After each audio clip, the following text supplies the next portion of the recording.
I'm going to give you a little bit of a case study here that is an interesting thing that we've been able to observe as we work with clients around the world.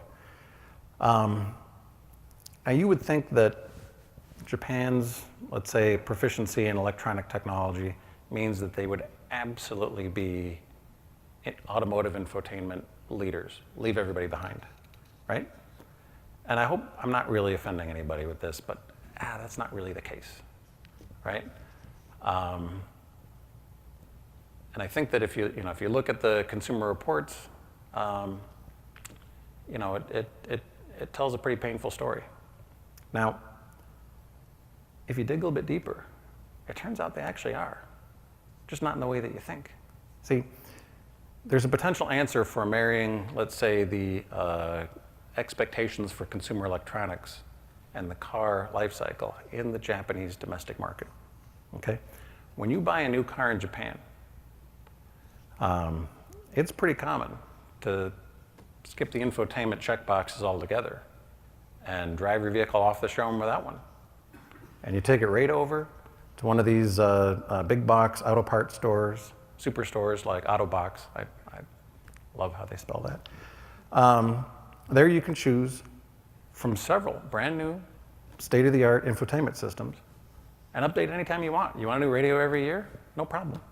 The OEMs share their surface data with the tier 1 electronic suppliers, so it drops right in, integrates beautifully, right? It's waiting there, maybe even before the car is launched.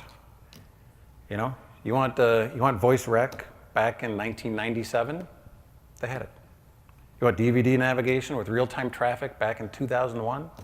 No problem. You want to play an iPod through your audio system back in 2002?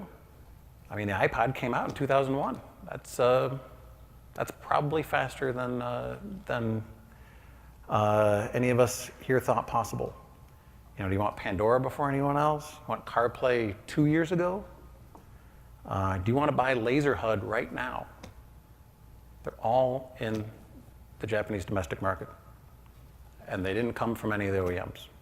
All right, there's a very clear demarcation in that market between the OEMs and the tier 1 suppliers. They play to their strengths. The OEM, they bend sheet metal, they tune chassis, they do powertrains, they do batteries, they do safety systems. This is all very hard stuff, but they've got decades of experience doing this. And they allow their electronics partners to experiment, try things, kind of at their own risk, right? To be able to find out which idea is going to be the best, right? It's hyper competitive. But it's a very interesting market.